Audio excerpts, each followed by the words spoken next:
काल मुंबई उच्च न्यायालयामध्ये मुख्य न्यायमूर्तींच्या खंडपीठासमोर माझी जानेवारी 2024 मधली जी कुणबी दाखले शिंदे समिती आणि त्या शिंदे समितीनंतर या सगळे दाखले देण्याच्या प्रक्रियेमध्ये शिथिलता आणणारे जे काही सगळे अध्यादेश आले, या संदर्भातील याचिका रेग्युलर सुनावणीसाठी होती।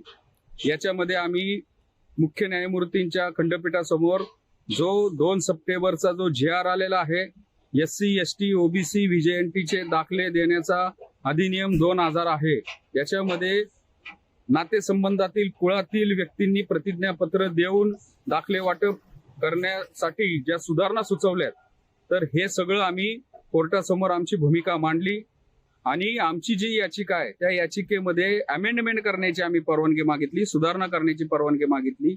आमचं म्हणणं मुख्य न्यायमूर्तींनी ऐकून घेतलं आणि या संदर्भामध्ये एक इंटरिम ऍप्लिकेशन तुम्ही दाखल करा शुक्रवारपर्यंत आणि या संदर्भातली सुनावणी सोमवारी म्हणजेच 15 तारखेला मुख्य न्यायमूर्तींनी ठेवलेली आहे। 15 तारखेला या संदर्भामध्ये सुनावणी होईल आणि आम्ही आशा करतो की हा जो GR आहे, जो ओबीसींचा घात करणार आहे, कुणालाही कसल्या प्रकारचे सर्टिफिकेट तिराईत व्यक्तीच्या ॲफिडेव्हिटवर देण्याचा जो यांनी हे जे GRच्या माध्यमातून ही सुधारणा आणलेली आहे, तर हा GR आम्ही नक्कीच त्याचं ऑपरेशन थांबवू, हा GR क्वॅश करून घेऊ अशी आम्हाला आशा आहे। कारण आता तुम्हाला जशाला तसं आम्ही खेळणार आहे।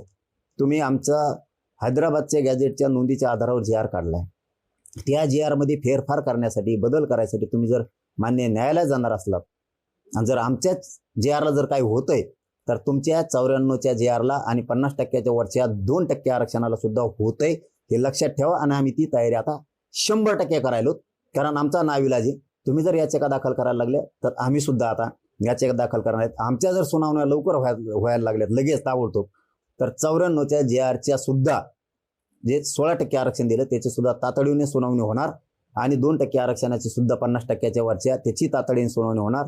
आणि आम्ही सुद्धा तीच मागणी करणार आहेत माननीय न्यायदेवतेकडे की जोपर्यंत आमची याचिका माननीय न्यायालयाच्या पटलावर आहे तोपर्यंत 16% आरक्षण ज्या ज्या जाती खात्यात आणि 50%च्या वरचं 2% ज्या ज्या आरक्षण खात्यात त्या जातीचं आरक्षण थांबवण्यात यावं।